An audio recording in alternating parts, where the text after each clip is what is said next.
जय जय श्री राधे श्याम। आज हम श्रावण कृष्णा कामिका एकादशी की कथा कहेंगे। कुंती पुत्र धर्मराज युधिष्ठिर कहने लगे, हे भगवान, आषाढ़ शुक्ला देवशायिनी एकादशी तथा चतुर्मास्य व्रत महात्म्य मैंने भली प्रकार से सुना।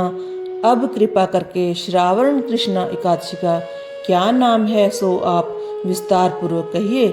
श्री कृष्ण कहने लगे कि हे युधिष्ठिर, इस एकादशी की कथा को एक समय ब्रह्मा जी ने नारद जी से कहा था, सो वही मैं तुमसे कहता हूँ।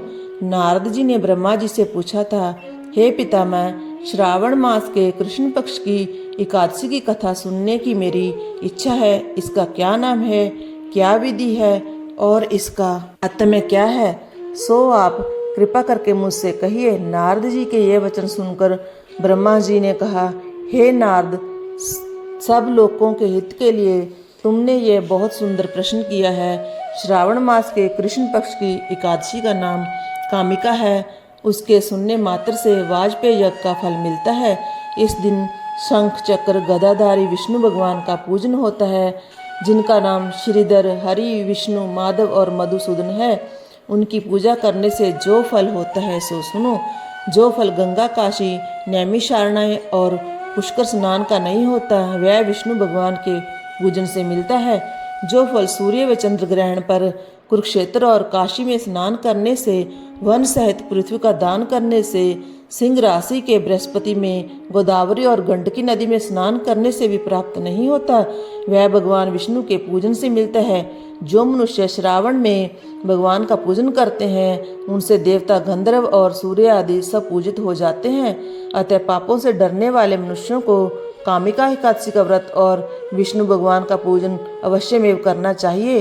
पाप रूपी कीचड़ में फंसे हुए और संसार रूपी समुद्र में डूबे हुए मनुष्यों को कामिका एकादशी का व्रत और विष्णु भगवान का पूजन अवश्य में करना चाहिए। इससे बढ़कर पापों के नाश का कोई उपाय नहीं है।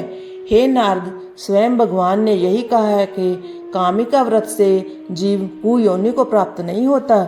जो मनुष्य इस एकादशी को भक्ति पूर्वक तुलसी दल भगवान को अर्पण करते हैं, वे संसार में पापों से दूर ही रहते हैं। श्री विष्णु भगवान रत्न, मोती, माणी तथा आभूषण आदि से इतने प्रसन्न नहीं होते जितने तुलसी दल से। तुलसी दल पूजन का फल 4 बार चांदी और 1 बार स्वर्ण दान के बराबर है। हे नारद, मैं स्वयं भगवान की अति प्रिय तुलसी को सदैव नमस्कार करता हूँ। तुलसी के वृक्ष को सिंचन से मनुष्य की सब यातनाएं नष्ट हो जाती हैं। दर्शन मात्र से सब पाप नष्ट हो जाते हैं और स्पर्श से मनुष्य पवित्र हो जाता है। कामिका एकादशी की रात्रि को दीपदान तथा जागरण के फल का महत्म्य चित्रगुप्त भी नहीं कर सकते। जो इस एकादशी की रात्रि को भगवान के मंदिर में दीप जलाते हैं, उनके पितर स्वर्ग लोक को अमृत पान करते हैं तथा जो घी या तेल का दीपक जलाते हैं, वह 100 करोड़ दीपकों से प्रकाशित होकर सूर्य लोक को जाते हैं। ब्रह्मा जी कहते हैं कि हे नारद, ब्रह्म हत्या तथा भ्रूण हत्या आदि पापों को नष्ट करने वाली इस कामिका एकादशी का व्रत मनुष्य को यत्न के साथ करना चाहिए। कामिका एकादशी के व्रत के महत्म्य को श्रद्धा से पढ़ने या सुनने वाला मनुष्य सब पापों से छूटकर विष्णु लोक को जाता है। इस प्रकार एकादशी महत्म्य का 17वां अध्याय समाप्त हुआ। जय जय श्री राधे श्याम। बोलो एकादशी मैया की जय।